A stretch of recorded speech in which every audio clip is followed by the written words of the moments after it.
Bienvenidos a esta explicación visual. Bueno, vamos directos al grano. Hoy vamos a hacer un viaje en el tiempo a la segunda mitad del siglo XIX.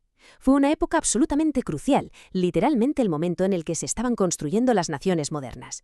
Y lo fascinante de este periodo no es solo cómo se trazaban las fronteras o se formaban los ejércitos. No, lo increíble es ver cómo la manera en que una sociedad hablaba de algo tan universal como la corrupción terminó definiendo su futuro y todas sus instituciones.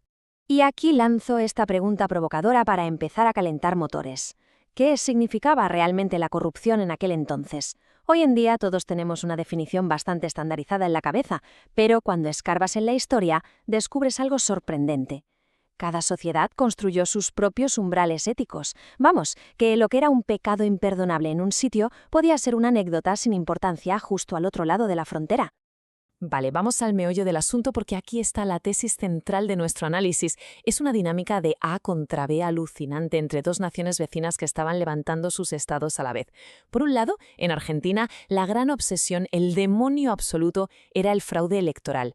Por otro lado, en Uruguay, el grito en el cielo se ponía ante la corrupción administrativa. Exactamente el mismo momento histórico, pero con unas prioridades éticas que no se parecían en nada.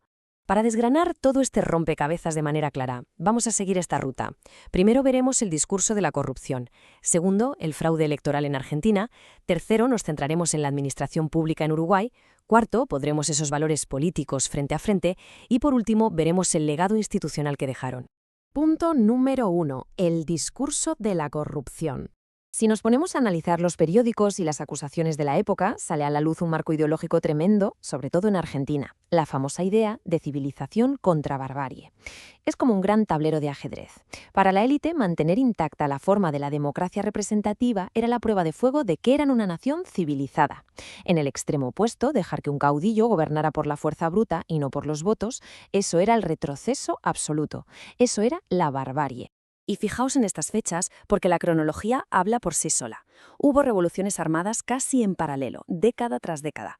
Pero ojo, aunque pasaban al mismo tiempo, las excusas que daban los líderes y la prensa para liarse a tiros y derrocar al gobierno eran como la noche y el día, dependiendo de en qué orilla del Río de la Plata te encontraras. Pasamos al segundo bloque, Argentina y el fraude electoral. Leed conmigo esto que decía el líder Bartolomé Mitre para justificar el alzamiento de 1874. Es súper revelador. Para un revolucionario argentino de la época, robar en unas elecciones no era hacer trampa en un trámite, era pisotear la soberanía popular. Entrar al poder por la puerta de atrás era el motivo número 1, la razón de peso que justificaba algo tan bestia como empezar una guerra civil. Y claro, la prensa no se quedaba de brazos cruzados. Periódicos como La Tribuna echaban más leña al fuego. Para ellos, el fraude era literalmente el colapso de la sociedad. La prensa se convirtió en una auténtica trinchera de indignación moral. Lo curioso aquí es que la jugada maestra siempre era señalar al rival gritando «fraude», para así quedar ellos como los únicos y puros salvadores de la legalidad. Pero mirad, aquí es donde la historia nos regala una ironía enorme. Llegamos a la Revolución de 1890. Argentina estaba hundida en una crisis económica brutal. El despilfarro era un secreto a voces. Había motivos económicos de sobra para rebelarse, ¿verdad? Pues no. A pesar de la ruina, la excusa principal para cruzar la línea y levantarse en armas siguió siendo la falta de libertad en las urnas. El robo de votos les dolía muchísimo más que el robo de billetes. Tercer bloque, cruzamos a Uruguay, la administración pública. Al cruzar el río, el cuento cambia por completo. Fijaos en este manifiesto de la Revolución de 1870. Ni rastro de quejas sobre urnas o votos robados. Hablan directamente de robo oficial organizado y caos administrativo. En Uruguay, lo que encendía la mecha para una revolución inmediata no era una urna manipulada, sino descubrir que el líder de turno estaba metiendo la mano en la caja de los fondos públicos. Y no hay mejor ejemplo que el levantamiento del 86 contra Máximo Santos. A la élite y a la prensa opositora uruguaya les daba igual cómo hubiera llegado al poder. Lo que les sacaba de quicio era su inexplicable y descarada riqueza personal, mientras la gente en la calle pasaba hambre. Atacaban sin piedad a cualquiera que usara el sillón de mando para forrarse. El buen gobierno era la prioridad absoluta. Llegados a este punto os preguntaréis, bueno, ¿y allí no había fraude electoral?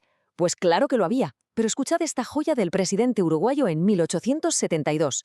Es de un pragmatismo tremendo.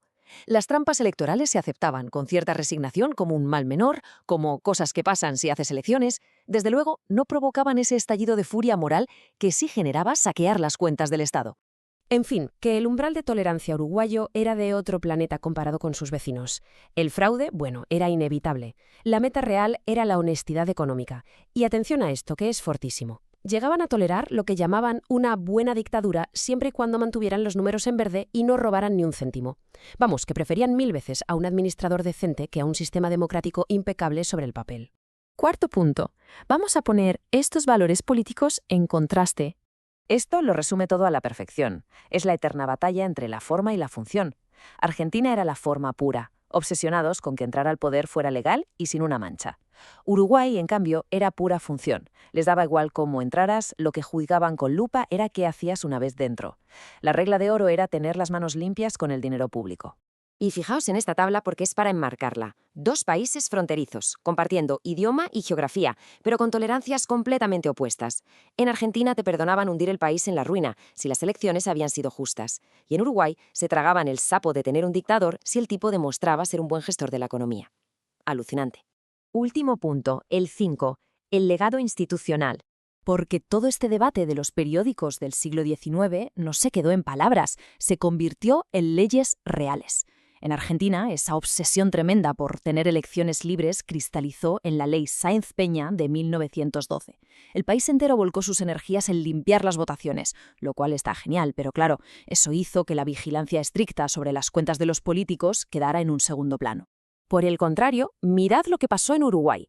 Su pánico histórico a que un solo hombre se hiciera rico a costa de todos hizo que en 1919 implementaran el sistema colegiado.